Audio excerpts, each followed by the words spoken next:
and we will get started. Okay, welcome back. It's February 25th, and this week's Torah portion is Teztaveh. And interestingly enough, this Torah portion has two Haftarot. So I'll explain more, but we're going to be looking at both of them. Teztaveh in English is Tetzaveh.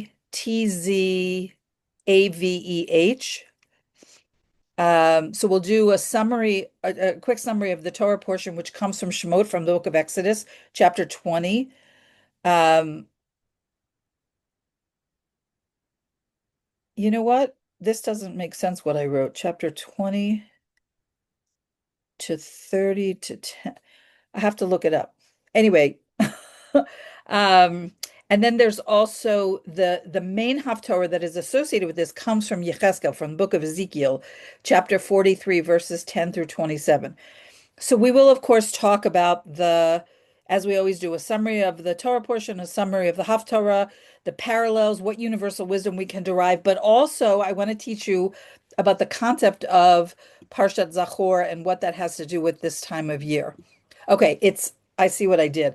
Um, Teztaveh comes from the book of Shemot, from the book of Exodus, chapter 27, verse 20 to chapter 30, verse 10. Okay, so I just missed a number. Okay. The name of the parsha, Teztaveh, it means command. If you are accustomed in any way to Hebrew, you can hear that Teztaveh and mitzvah have the same Hebrew root. I know they don't start with the same letter, but the tzv, kind of root. So it's related to command, and it's found in the first verse, chapter 27, verse 20. So what is the command? God is commanding Moshe to receive from the children of Israel this pure olive oil in order to keep the everlasting flame of the menorah, which Aaron, the high priest, is supposed to light every day from evening until morning. In any synagogue, I believe this is true, what I'm about to say. It's certainly true in Israel and in America. I think it's true everywhere. This is called a ner tamid, an eternal flame, an everlasting flame. Ner means a light, and tamid means like always. So um, the idea here is that in the Mishkan, which we learned about last week, in the tabernacle in the desert, there was always supposed to be a flame. And in synagogues around the world, usually close to the Torah ark, if it's a standard permanent synagogue, there should be a ner tamid, there should be an everlasting flame, which is an echo of this commandment. So this flame is never supposed to go out. Okay. What is focused on in this parsha are the priestly garments that the Kohanim were supposed to wear, the priests were supposed to wear when they were serving in the Mishkan, in the portable sanctuary. And we're not going to go into this because we're not studying the parsha, but there's 8 different garments that they wore, and all of them have deep significance. One of them is a full-length linen tunic, linen pants, a linen turban, a long sash wound above the waist. That was your standard priest. And then the high priest had this apron-like garment that was made from blue and purple and red dyed wool and linen and gold thread, very elaborate. He also wore a breastplate called the Choshen that had 12 precious stones. Each one of them represented one of the 12 tribes. He wore a blue me'il. A me'il is like a jacket. It had gold bells. It had decorative pomegranates on the hem. And he wore a golden plate on his forehead that had the inscription in Hebrew that means holy to God. Interestingly enough, so you probably know that we're just 5 days, I think, 5 days away from Purim. So this time of year in Israel, a lot of the shops have the things you need for Purim. And so there's costumes. So there's obviously costumes of like for kids, for clowns and pirates and all that stuff. But you can also find packaged costumes of the high priest, of the costume of the high priest for Purim, which is a very, very cool thing. Okay, Teztaveh, the Parsha, which is in Shemot, also includes detailed instructions for the 7-day inauguration of Aaron, who's going to be the high priest, and his four sons. His four sons are Nadav, Avihu, Eleazar, and Itamar. And where we live in Efrat, right across the road, is a community called Elazar. For those of you that are familiar with Hayovel in the Shomron, right across the road from them is a community called Itamar. Nadav and Avihu are I don't know any, it might very well be their communities named after them, but they were the two that didn't live very long after they were inaugurated into the priesthood. Okay, anyway, so God's giving the instructions how to make the golden altar on which the ketoret was the incense was going to be burned. 2 streets away from me is a street called Pitum HaKetoret. Pitum HaKetoret literally refers to the process. You know, the ketoret, the incense that was burned first in the Mishkan, in this tabernacle, and later in the temple, wasn't just one spice. It was like a combination, like Colonel Sanders, a combination of herbs and spices. So, it was a ketoret mixture, and pitum haketoret was like the formula for mixing it or blending it to make it ready for use in the Mishkan. So, 2 streets away from me is a street named after that. Okay, let's talk about the main haftarah of this parsha, which, interestingly enough, we're not going to read this year, but it's the one associated with it. Comes from Yechezkel, from the book of Ezekiel, chapter 43, verses 10 through 27.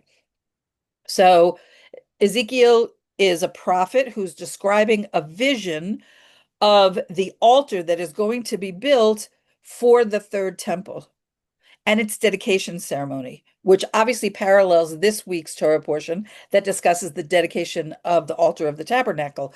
You remember last week, we also talked about the same thing, about the Haftarah paralleling the Torah portion in terms of the structure of the building. Okay, now we're talking about mostly about the altar.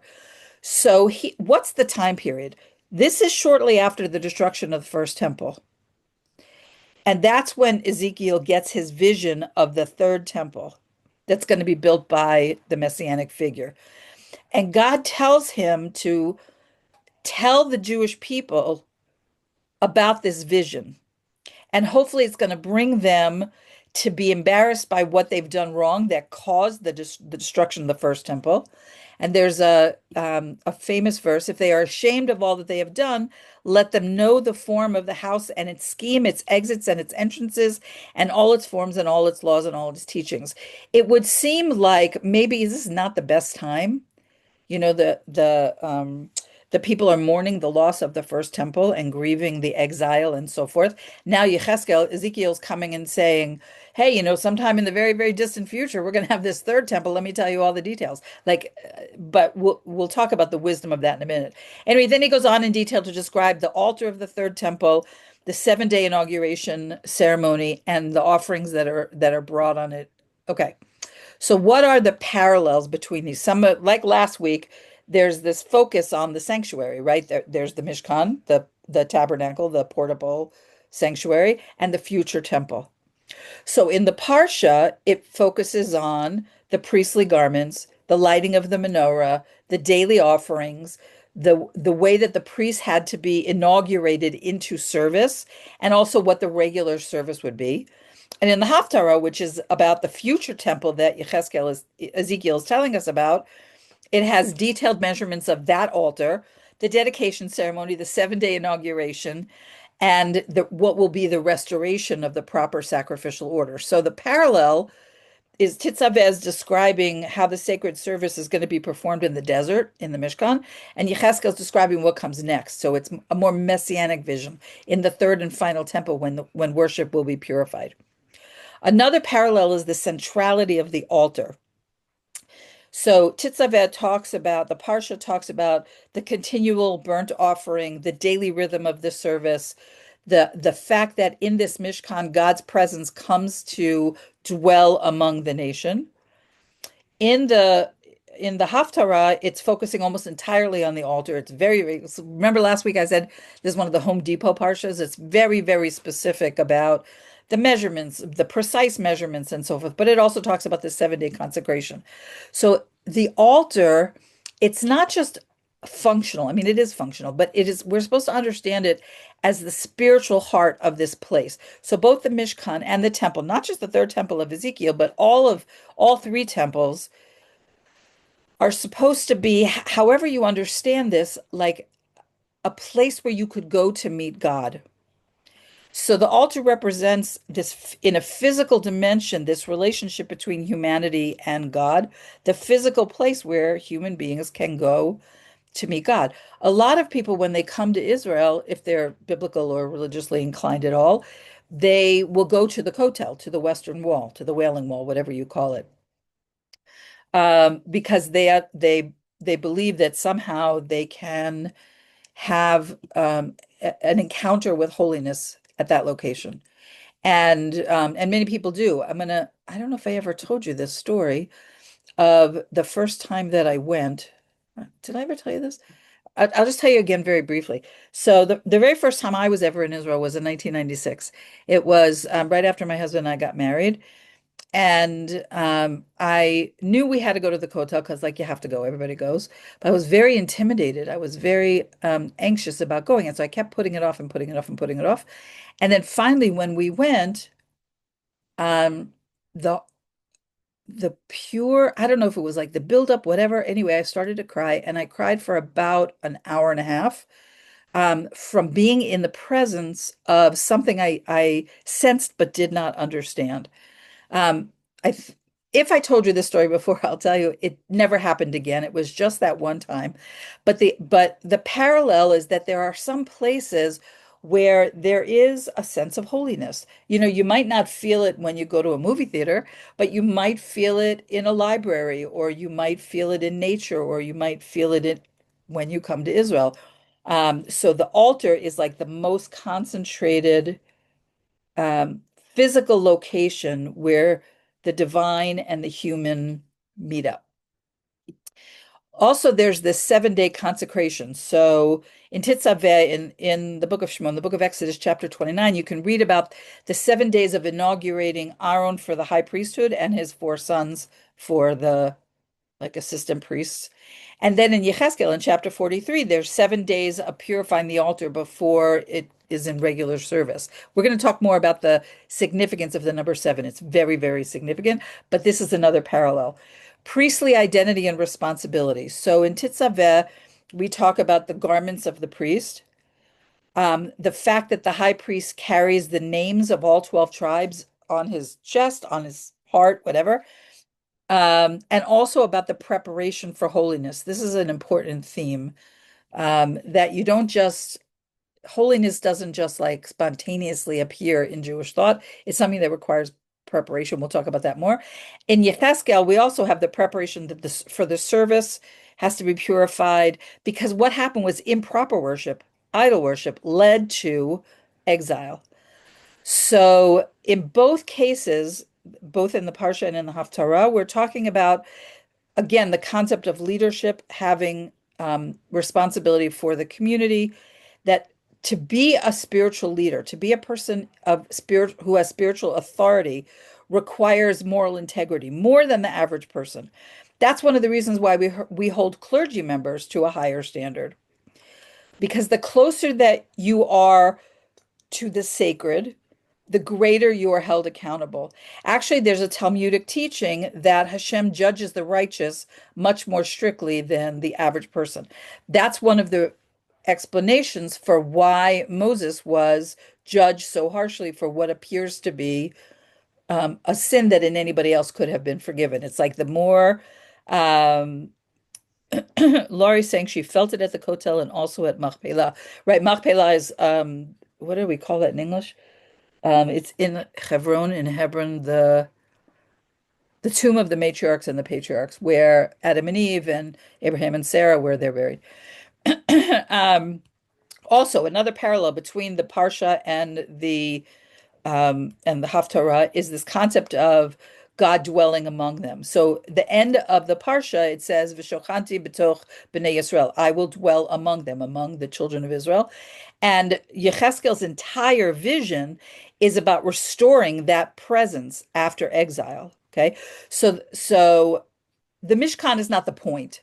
The temple is not even the point. The point is for humanity to have a physical location in this earth to meet God in some form or fashion, whatever that means. Okay.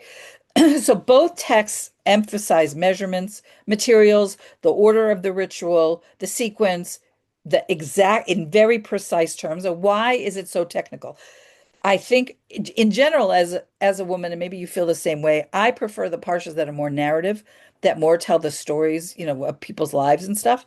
This is not like that, and it can be difficult to read. But the idea behind it is that holiness in the Torah is not some abstract, airy-fairy kind of thing. It's structured, it's measured. There are some faith systems that their whole focus, not that I'm a big expert on this, but you'll recognize this is on transcending the physical. That something about the physical world is holding us back, is holding us down. And what we really want to do through meditation or fasting or whatever is to transcend the physical. That is not a Torah perspective. The Torah harnesses the physical for the purposes of holiness. So, for example, think about a candle for Shabbat.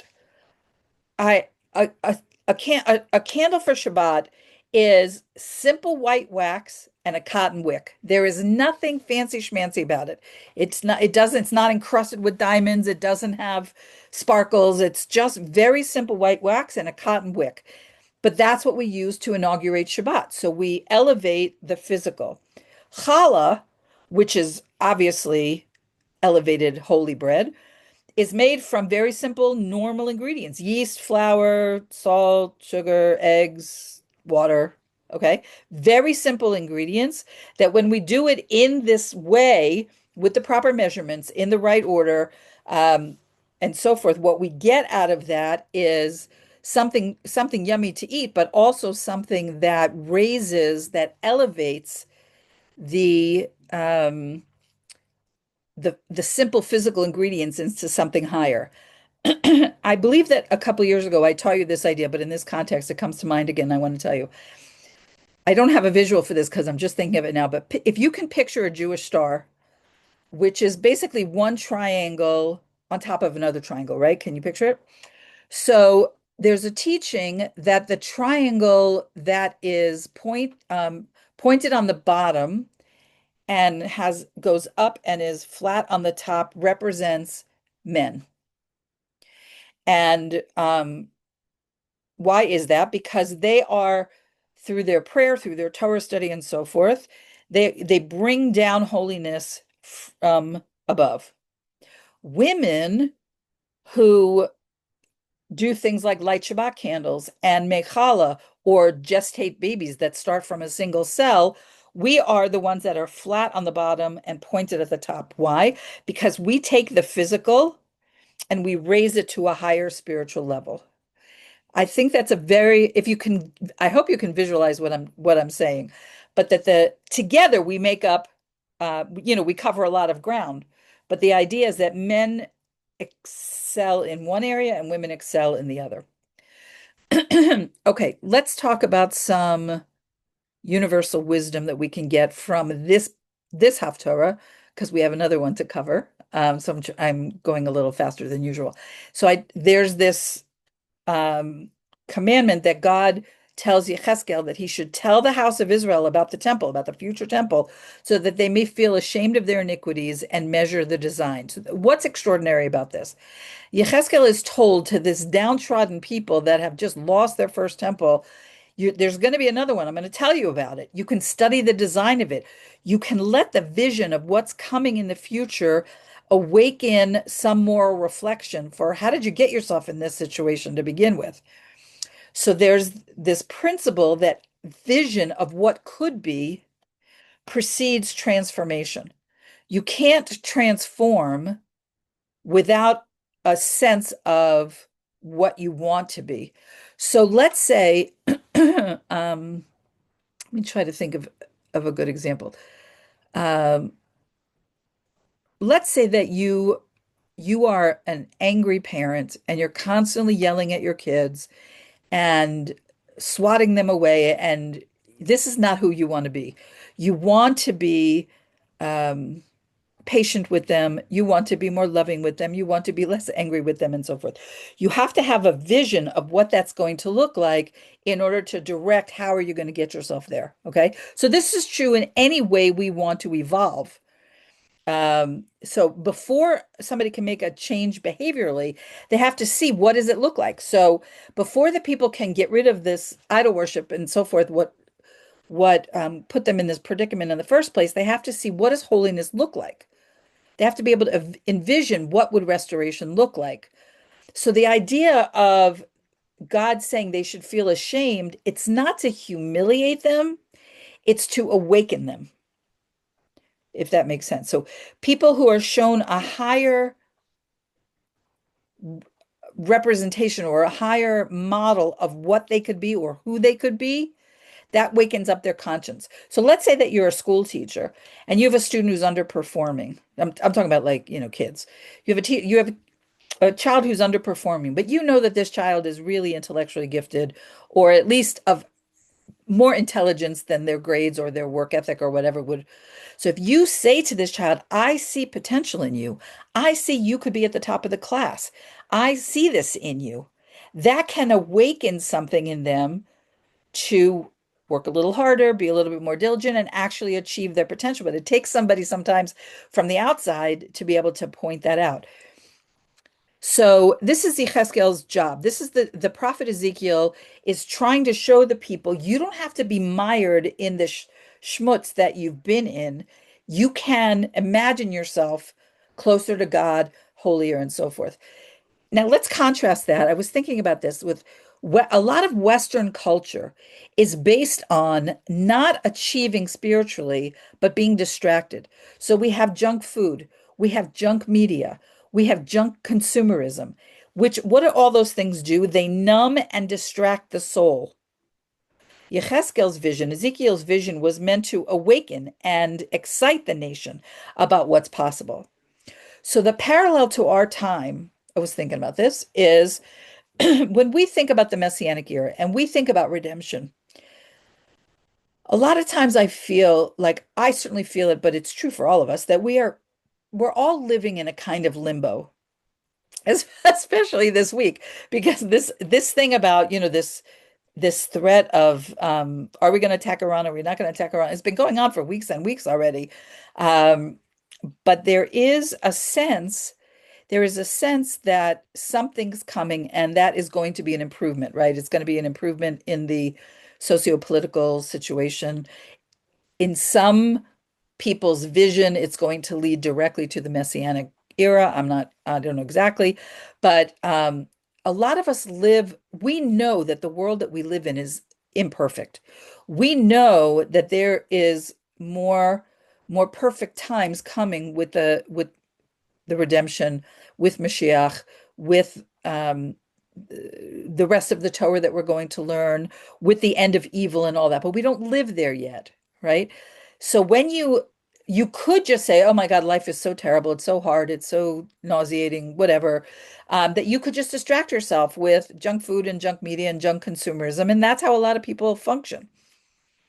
But if you are a spiritually inclined person, like all of us are, there's an opportunity to connect to Torah and therefore to connect to a bigger vision of what's coming.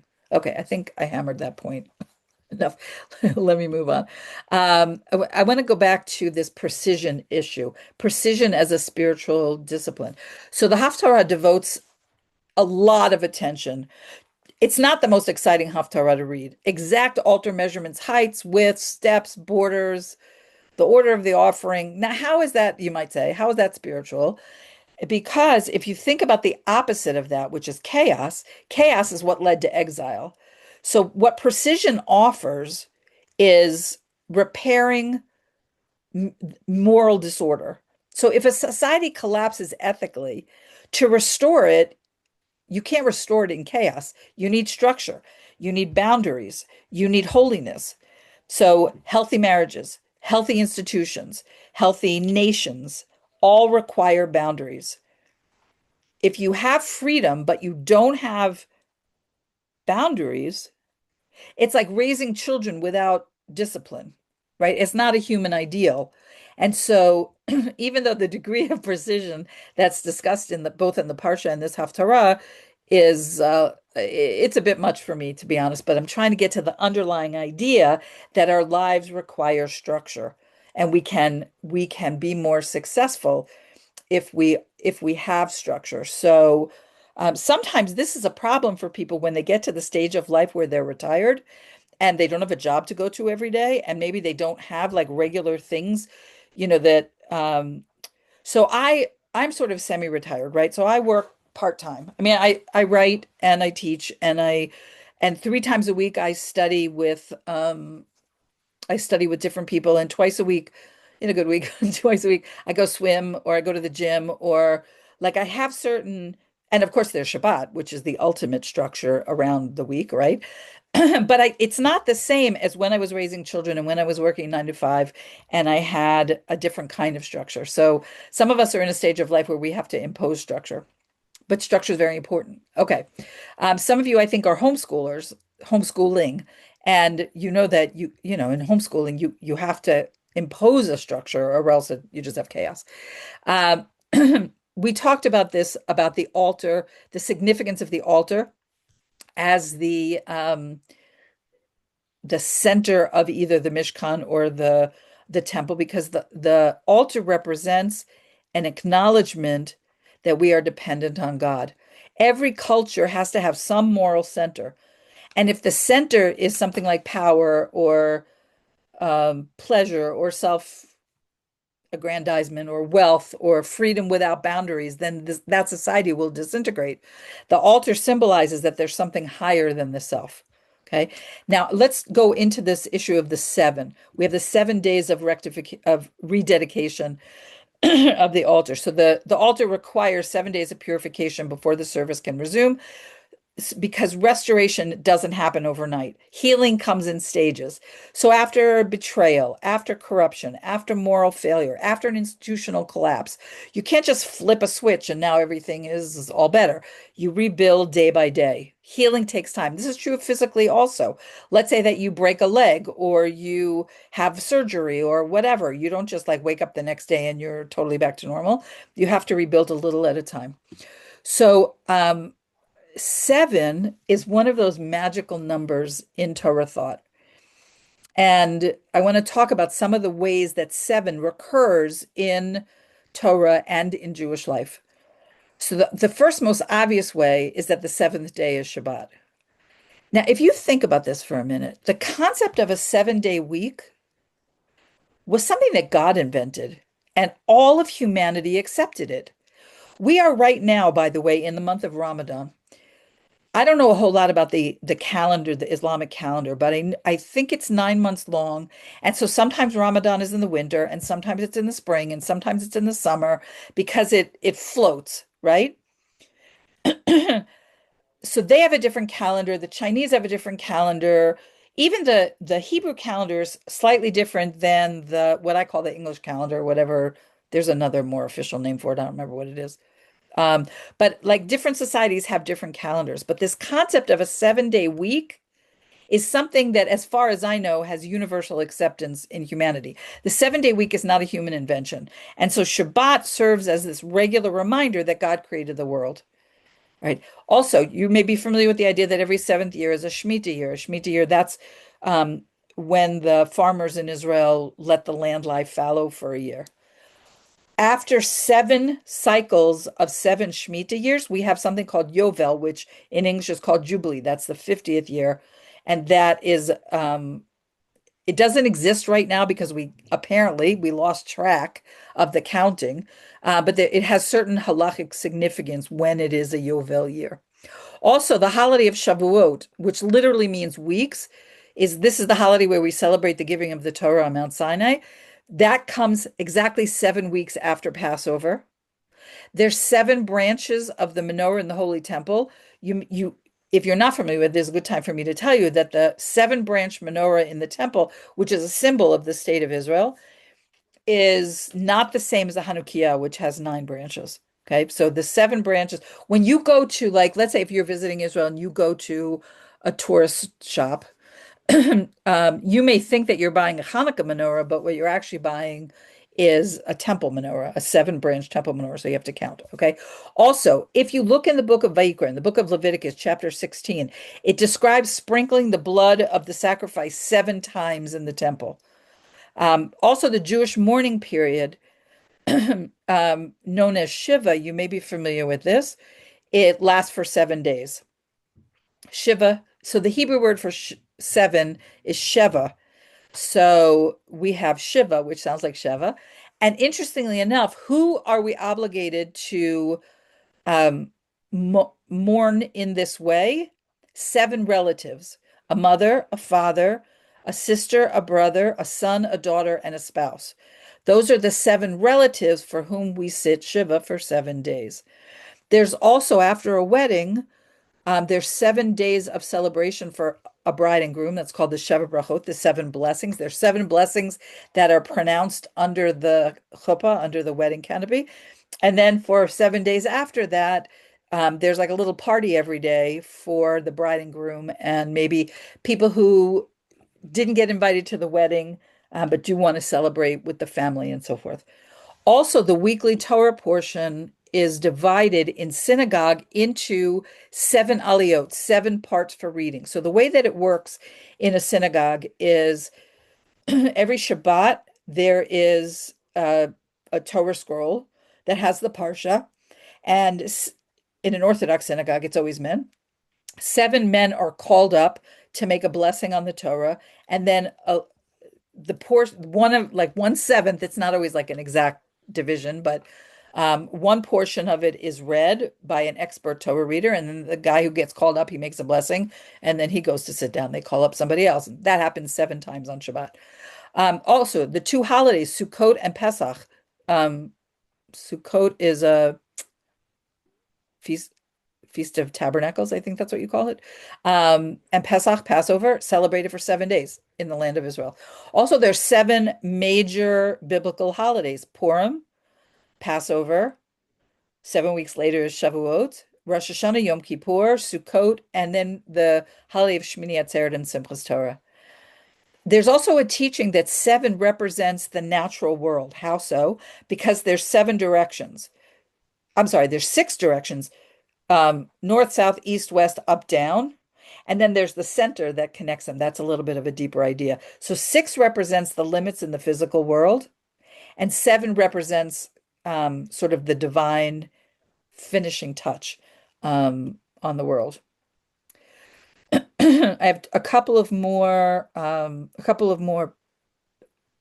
lessons from this, and then we'll go on to the entire other Haftarah that is sometimes read when the Parsha is Teztaveh. And that is this concept of holiness requiring preparation, that you can't rush into sacred things, that if you want to have meaning, you have to prepare. In modern culture, in Western culture, a lot of people are expecting instant inspiration, effortless transcendence, immediate spiritual experiences. But Yechezkel is teaching us that if you want to touch something that's deep, you have to have discipline. Prayer requires discipline, especially Jewish prayer. I have had people coming from a Christian background who say this expression: they're going to pray on it, or they're going to pray over it. As a Jew, I had no idea what they were talking about. So that's not classically the way that Jews pray. Okay. Jews have we do have other forms of prayer, but we have structured prayer that requires praying with other Jews, saying certain words in certain orders and so forth. So praying on something, or praying over something, like that was not a concept that was familiar to me. I'm a little more familiar with it now, but anyway, so spiritual growth requires discipline. Even Shabbat requires discipline. Jews don't say this, but I've heard some of you refer to Friday as preparation day or something like that. That's the day when I'm doing the same stuff. Like I'm cooking and setting the table and cleaning the house and taking a shower and doing all those things in preparation for Shabbat. We just don't call it preparation day, but I have heard some of you say that's the idea, is that you can't just bungee jump into a spiritual experience. You have to prepare the vessel first. Okay, and the last message from this, and this may be the deepest of the messages, is just this idea that it is possible to repair. There's a Breslov teaching, a Hasidic, Breslov is a Hasidic group, and they teach this idea that if you believe that you can destroy, you should also believe that you can repair. And Yecheskel, I told you a couple of times, already he's prophesying during this exile period. Jerusalem's destroyed, the temple is gone, but he's describing this future altar because he's offering the people hope in a dark time. So, what is the message to us? That no end or no bad end, no collapse is final. That God is not just like going to abandon humanity to decay, but there is always a way to rebuild. And that I think is the the deepest message that he's sharing. Okay, so there you have something about this reading from Yechezkel and trying to make something more relevant to us than, the measurements and the materials and, and so forth.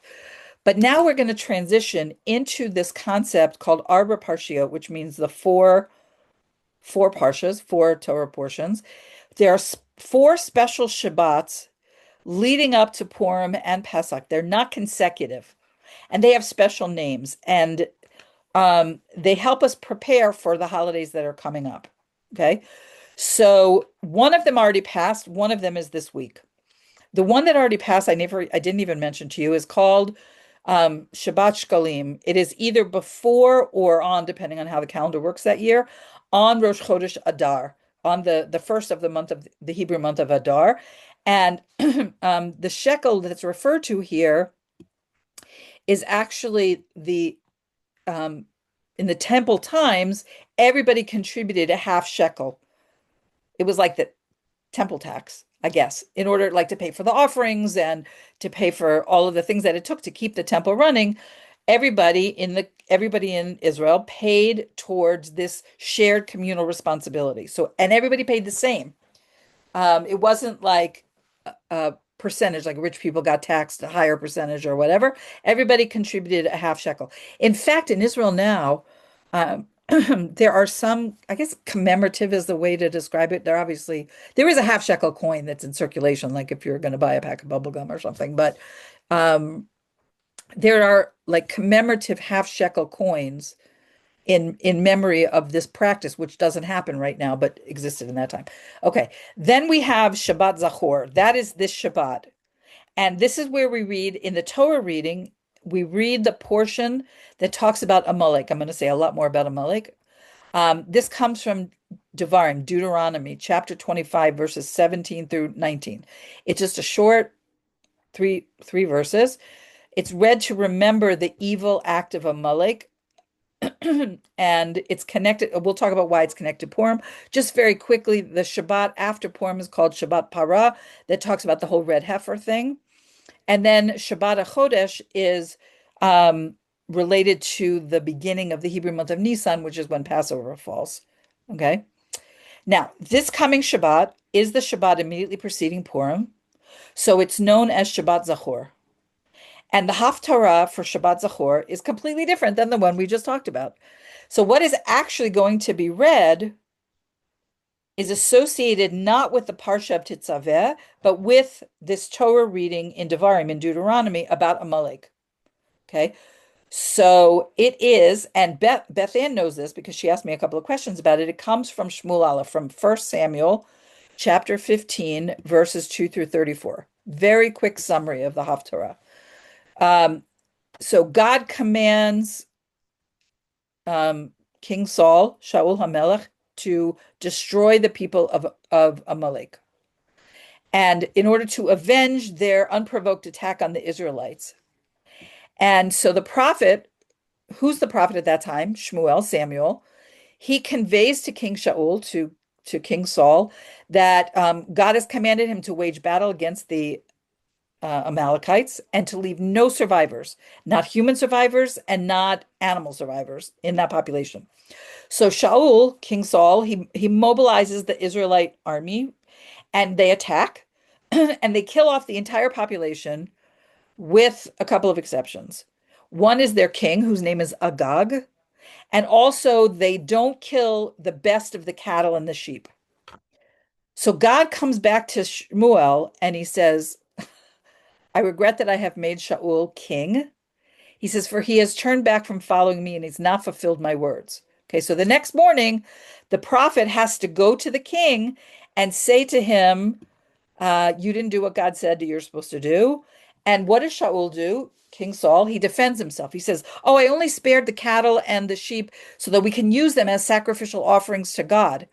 And Shmuel says, first of all, I'm paraphrasing, like God didn't tell you to do that.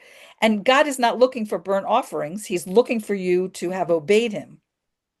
It's better to obey him than to have these excellent high quality animals to burn on the altar. And since you rejected the word of God, he has rejected you from being king.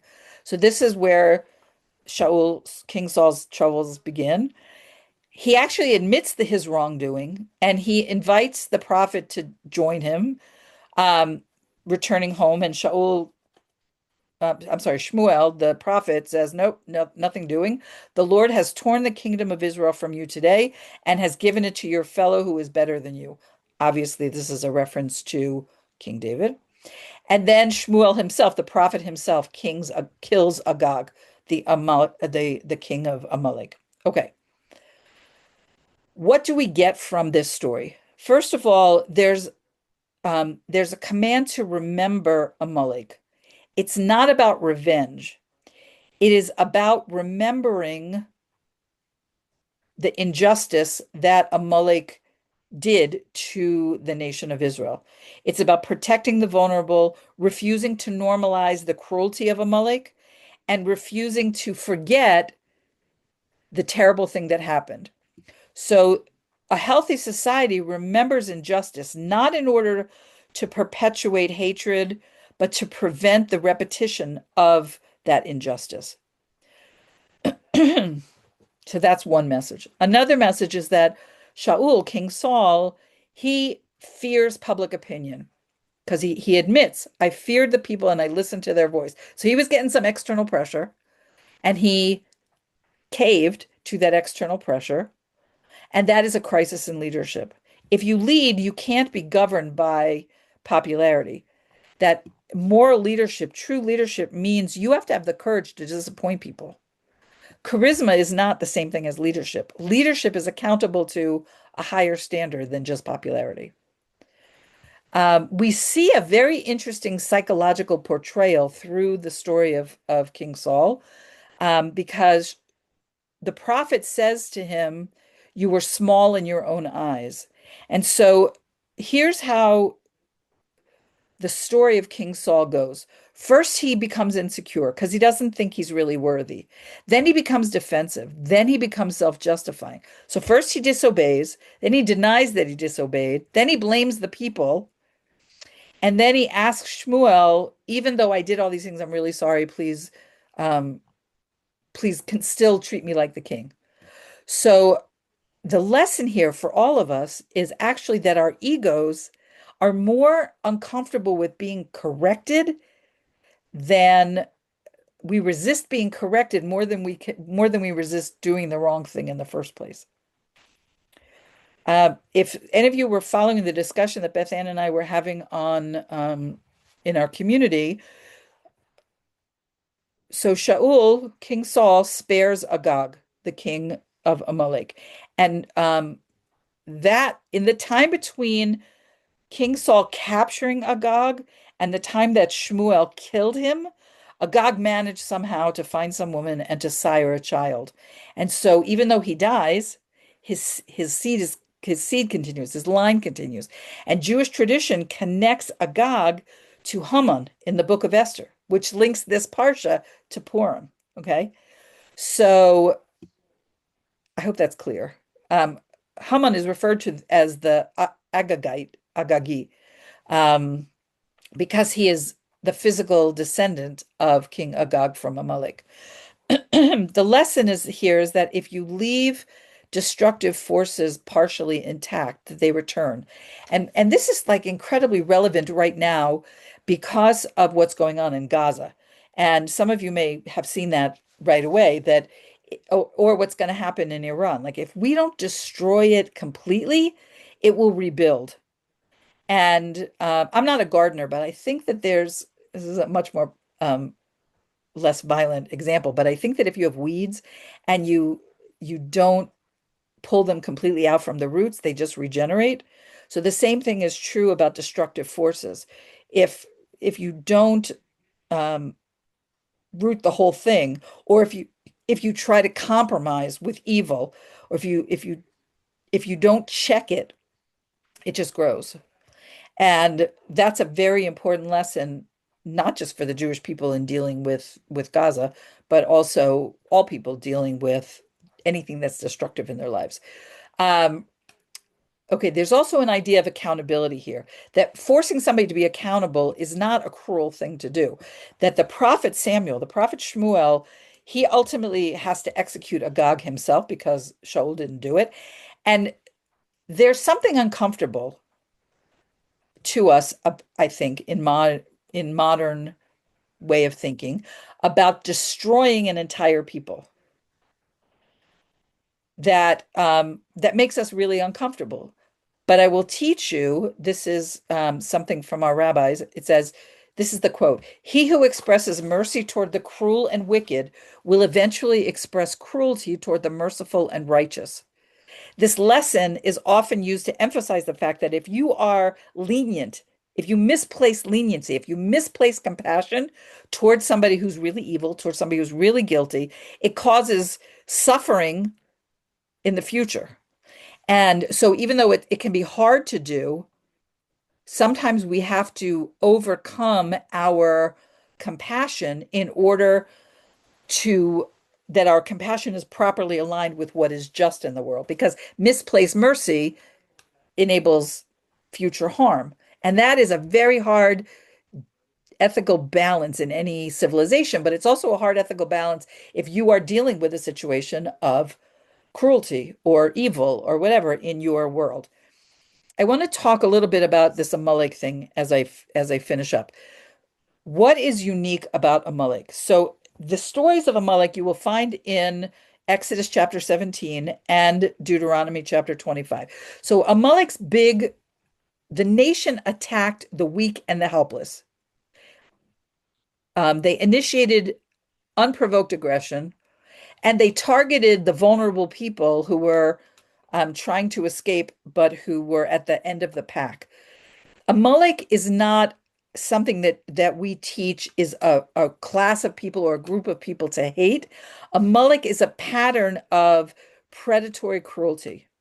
So we don't actually know today who Amalek is. It's not like a specific nation that we teach some racist idea that you have to hate Amalek. You have to hate the idea of what Amalek represents, the embodiment of cruelty toward defenselessness, hatred driven by a belief that life is meaningless, society is irredeemably corrupt, or violence without cause. That's what we're not talking about hating a people. We're talking about resisting moral evil. Okay. And every civilization has to decide how it's going to respond to this kind of evil that is predatory. So in this Haftarah, in Shmuel, in 1 Samuel 15, the king is commanded to utterly destroy Amalek. And even though to our modern ears that sounds uncomfortable, it sounds like collective punishment. In the case of Amalek, there's something deeper going on here. Honestly, we don't really understand. I don't really understand the unique historical or spiritual circumstances that caused God to tell Shaul to wipe out Amalek in its entirety. But I want to emphasize that in no way, shape, or form does Judaism glorify cruelty. Um, we insist on moral boundaries, and Amalek represents a breakdown of those boundaries. It's kind of a moral archetype of cruelty. Like Amalek means cruel. And because we don't know who that is today, it isn't directed toward a particular people. It's directed towards an outlook. Because there's no living target towards that. But Amalek is understood as cynicism that attacks idealism, the impulse to harm the weak, a voice that says, "Oh, nothing matters. There is no God. Why do I even care?" And where do we see this mindset today? In genocidal ideologies, in terrorism against innocent civilians, in bullying, in online, let's call it online cyberbullying, it's called. Um, in, yeah, so Vicky says it reminds her of Candace Owens. I don't, she, that's a, I don't know what her story is. In indifference to suffering. Okay, this is a mindset called a Amalek, and Jews are called upon to remember Amalek in three different ways. We do it liturgically. So Parshat Zachor, and also that we just talked about, and also in the daily morning prayer, there's six things we're supposed to remember: the Exodus from Egypt, the revelation at Sinai, Amalek, and what Amalek did to us, the sin of the golden calf, the punishment that Miriam had, and Shabbat. So of these six important things we're supposed to remember, even outside of Purim season, Amalek is kind of woven into Jewish consciousness as something to always remember and always to avoid. How do we do that? Um, on Purim, the Shabbat before Purim, we read Parshat Zachor, this thing about Amalek. We identify Haman as a descendant of Agag and therefore a descendant of Amalek. And if some of you probably have had the experience, I think, of um, being at a reading of the Megillah of the Book of Esther on Purim, and every time Haman's name is mentioned, we blot it out. So some people will stomp their feet. There's these special noisemakers. Every time the reader who's reading the story comes upon the name of Haman, then the crowd makes a lot of noise. Okay.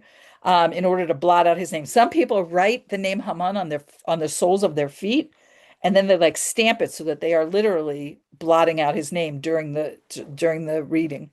Um, Also through strengthening communal bonds, because strengthening bonds between people is like the counter to the what Amalek did, and we do that by giving gifts to one another on Purim, and also to introducing joy and meaning, which is a resistance to this sort of spiritual coldness of, nothing matters, there's no God, the world is in chaos, whatever.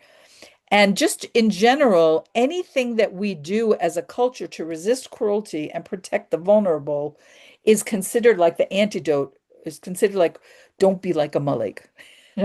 Amalek is remembered not in order to inflame prejudice or hatred, but to cultivate in our people a kind of vigilance against that. So we want to have active defense against unprovoked hatred.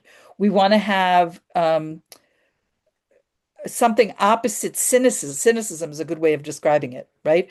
Um, we want to strengthen the internal battle that we have with doubt. It's interesting that um, the Hebrew numerical value of Amalek is 240. That's not important, but it is equal to the Hebrew word suffix, which means doubt. So the the voice of doubt that causes us to hesitate serving God, that causes us to hesitate performing good deeds, doing the right thing, that is the spirit of Amalek. Constant vigilance against moral relativism. So, as I think we're all on the same page about this, that um, there are people that mock holiness, um, and they are expressing the spirit of Amalek. And so when you are a person who is committed to holiness, committed to living a godly life and so forth, you have to be constantly vigilant against that. And that is very prominent in most of Western culture. Also, the responsibility to protect the weak, um, the idea of unity as an antidote to this sort of spirit of Amalek, that actually in the Megillah, in the book of Esther, Haman, who is this descendant of Amalek, describes the Jews as a scattered and divided people. And remembering Amalek is a reminder to come together, that together we can overcome these threats. It's interesting. Pashali, I don't know if she's with us tonight, but she's in our community.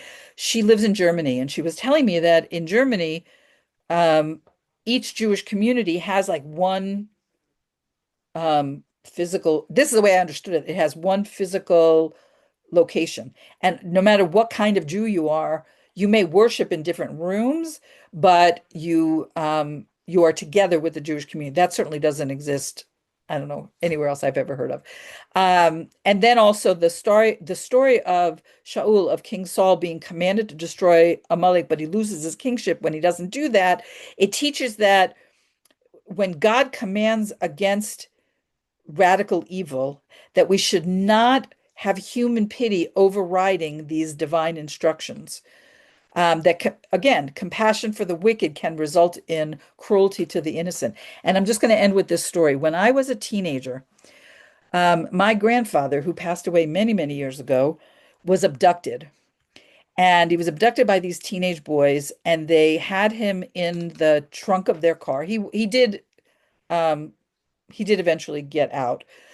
And I'm like maybe 15 or 16 at the time. And so it becomes a news story, obviously. And I remember looking at the picture of these boys in the news and thinking about them and thinking, oh, I can't, it was hard for me to be angry with them, even though it was my own grandfather that they had abducted and stuck in the trunk of their car just for like joy riding or whatever.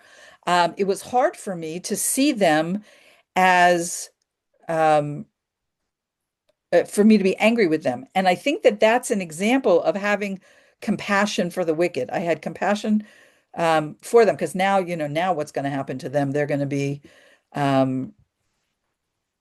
to be punished and all that stuff. And it was now when I look back on it, I'm kind of horrified at my own thought. But you see how I'm not a bad person, but I my compassion was misplaced. That's sort of the point that I'm making. Okay. So I just want to check in our chat to see, does anybody, okay, I think I covered all that. Okay, so that is what I prepared. What I will invite all of you to do that are in the community is I'm going to stop the recording. And those of you that are in the community, if you want to join us for Q&A and discussion, please do so, and we will reconvene in just a minute.